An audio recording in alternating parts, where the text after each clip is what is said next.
সত্যি একদিন শাশুড়ি মা বাড়িতে না থাকলে ঘরগুলো কেমন ফাঁকা ফাঁকা লাগে, একদম নিস্তব্ধ, ভালোই লাগে না। মা দুদিন বেড়াতে গেছে মাসির বাড়িতে আমার বড় ছেলেকে নিয়ে। এবার বাড়িতে বড় ছেলেও নেই, মাও নেই, তাই জন্য আরো ঘরটা ফাঁকা ফাঁকা লাগছে। একা হাতে কাজ সামলাতে হবে, তাই একটু ভোর ভোর ঘুম থেকে উঠে পড়েছি। উপরের কাজ সব কমপ্লিট করে নিচে মায়ের ঘরগুলো ঝাড় দিয়ে মুছে দিলাম।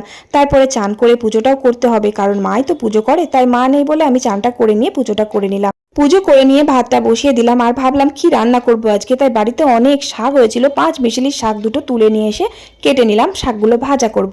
একটু বৃষ্টি বর্ষাকালটা আসলেই না বাড়িতে অনেক রকমের শাক হয়, আর শাকগুলো খেতে ভীষণ ভালো লাগে। লাল নোটে, সাদা নোটে, কলমির শাক, শান্তির শাক আর কয়েকটা সজনের ডাল পেরে নিয়ে এসে শাকগুলো 5 মিশালি রসুন ফোড়ন দিয়ে ভাজা করে নিলাম। আর কচি কচি কয়েকটা পটল ভাজা করলাম, আর পটল দিয়ে ভেন্ডি দিয়ে সর্ষে পোস্ত বাটা দিয়ে ঝাল করলাম।